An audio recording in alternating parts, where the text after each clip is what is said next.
What are the worst features in modern cars to watch out for? That's what we're going to find out. Welcome to Car Help Corner, where we help you, the consumer, master the process of car buying and car ownership. Although many modern car features are great, there are others which are just totally infuriating, distracting, potentially unsafe, and potential reliability nightmares waiting to happen. And I'm going to share what those features are so you know what to watch for when shopping for a new vehicle. Let's start with the first modern feature, which I absolutely despise, and I know many other consumers do as well. And that feature is engine start-stop. This is becoming a very common feature on new cars. Engine start-stop is designed to save fuel by shutting off the engine every time you come to a light or stop sign, and then starts the engine back up again the second you take your foot off the brake pedal. In theory, it seems like a good idea, but in practice, it's just a total annoyance because it is so often jerky, abrupt, and not very smooth.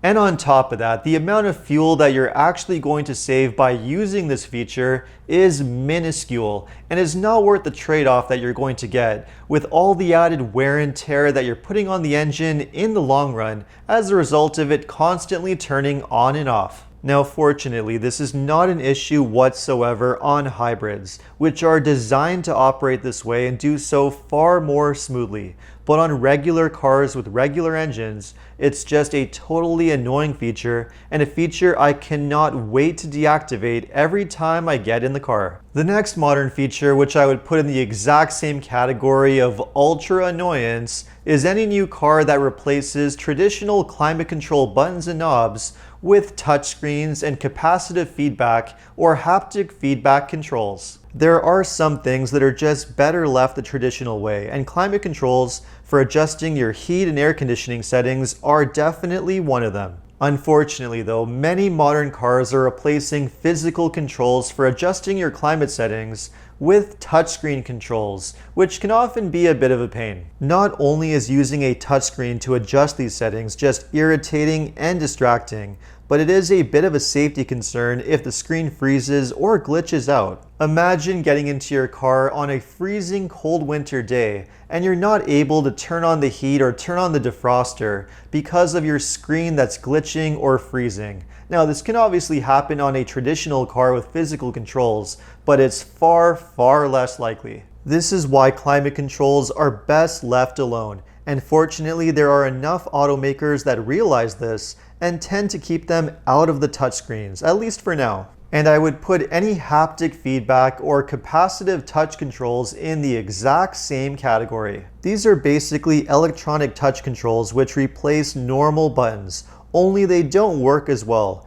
and they often take a few attempts to hit properly and add to driver distraction while on the move. Every time I get into a new vehicle which has these really annoying features, I often find myself just counting down the days until I give that vehicle back. So automakers, please stop reinventing the wheel. Okay, moving on to the next feature which I absolutely despise, and that is run flat tires. For those who don't know, run flat tires are special tires with reinforced sidewalls that are able to be driven on low or even no air pressure for a short distance. The idea is that they eliminate the need for a spare tire if you get a puncture while driving, and you'll be able to drive yourself to a repair shop. Now, in theory, run flat tires may sound fine because they also eliminate the need for a spare tire, but they do come with a lot of compromises which makes them too difficult to recommend. Firstly, they are incredibly expensive when compared to normal tires. They generally don't last as long,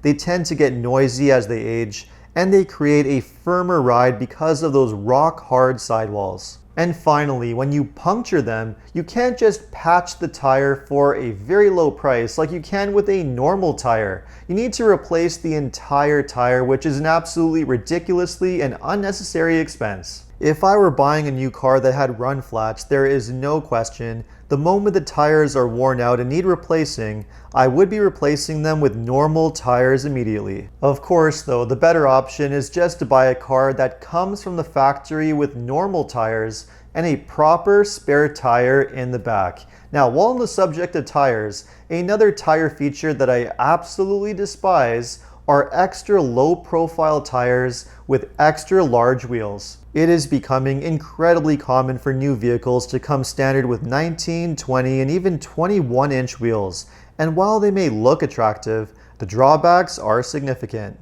Extra large wheels are a lot more prone to damage if you drive over broken roads or through potholes. They have much firmer ride quality due to the extra thin tires, and of course, the tires are a lot more expensive to replace. So whenever possible, opting for the smallest size wheels is the safer and less expensive way to go. Now let's talk about safety technology. Now for the most part, most modern safety features are extremely valuable to have. They add a lot to the experience and make the vehicles much safer to drive on the road. These include active safety features like backup cameras, blind spot detection, and cross-traffic alert, which warns you of oncoming traffic.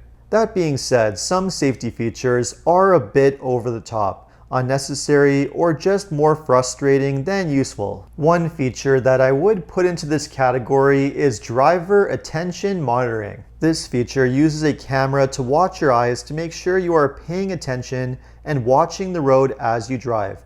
The moment you take your eyes off the road, the driver attention monitor will be triggered and beep or throw a message on the display. Now I get that this feature is trying to cut down on distracted driving, but sometimes it can just be over the top and beep instantly the second you take your eyes off the road, which can be extremely irritating, and I think that most drivers are just going to be turning the feature off.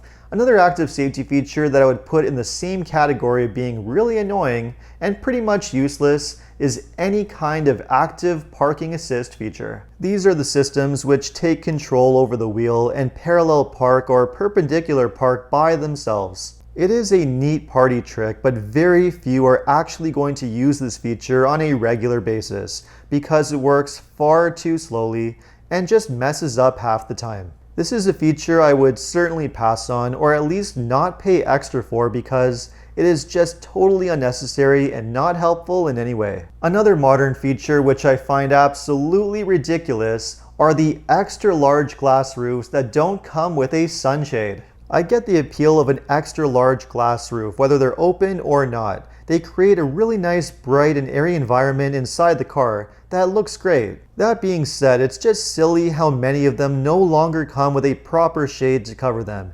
And believe me, on a very hot and sunny day, you are going to want to cover it. It seems to be a more common feature on a lot of new EVs, but whatever the vehicle is, I would definitely think twice about buying any vehicle that has an extra large glass roof that does not have a sunshade. And I would also do the same for large panoramic glass roofs in general that also open. The thing with a power opening panoramic roof is that the actual opening distance is rarely any greater than that of just a normal sunroof. But the downside is that panoramic roofs have a lot of drawbacks. They jack up the price of the vehicle, they can be insanely expensive to repair if they break, and they sometimes are prone to shattering on certain models, which is a major safety issue. They are certainly nice, but they are definitely not worth paying extra for, and if you can avoid them, all the better. The next feature that I would put in the exact same category are automatic transmissions that have electronic gear selectors. More and more new cars are replacing traditional mechanical gear selectors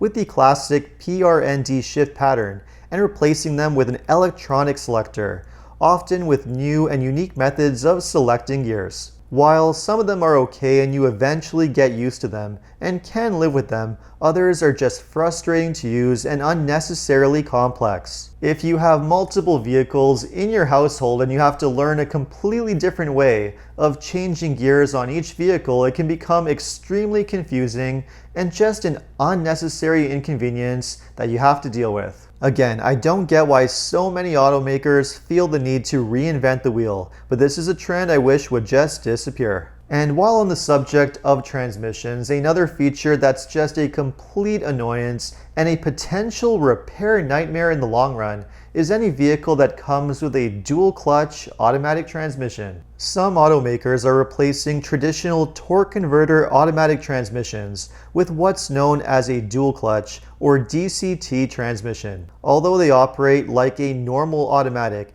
They are in fact a manual transmission, which have computer-controlled clutches for shifting through the gears. The idea is that these types of transmissions help to conserve a bit of fuel, but the drawbacks make them absolutely not worth it. Now, there are some exceptions, but for the most part, dual clutch transmissions tend to be less smooth than normal automatics. They can stumble more when shifting gears and can feel a bit jerky. And not only are they less refined, but their mechanical complexity makes them far more expensive to repair and replace when failures inevitably happen, sometimes just outside or even during the warranty period. So I would strongly recommend avoiding any car that has a dual clutch transmission because it's just a potential headache that you don't need to deal with. And another fuel-saving technology that I would put in the same category is any vehicle that comes with a really small displacement turbocharged engine. Automakers are constantly coming up with inventive and sometimes overly complicated ways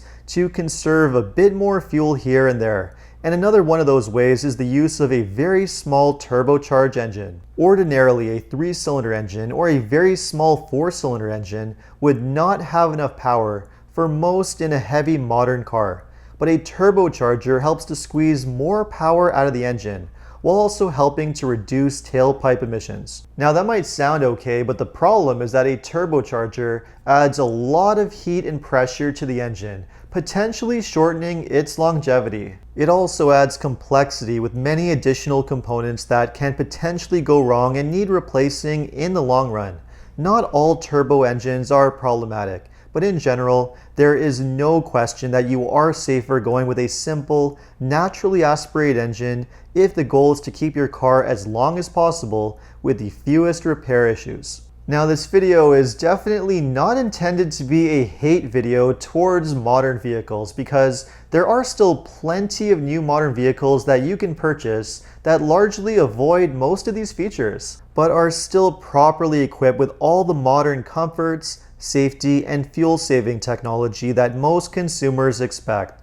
And many of them manage to integrate these features in such a way as to not compromise the user-friendliness, the reliability, and the safety of the vehicle. And if you want me to make another video on what modern features are absolute must-haves, or if you think that there are any features that I missed, just let me know in the comments. In any case, if you enjoyed the video, make sure to like and subscribe. You can also check out my other videos by clicking these links over here. Make sure to follow me on Instagram. And if you need additional car buying advice, recommendations, or help with getting a great deal on your next new car purchase, make sure to visit carhelpcan.com. Thanks so much for watching, and see you next time.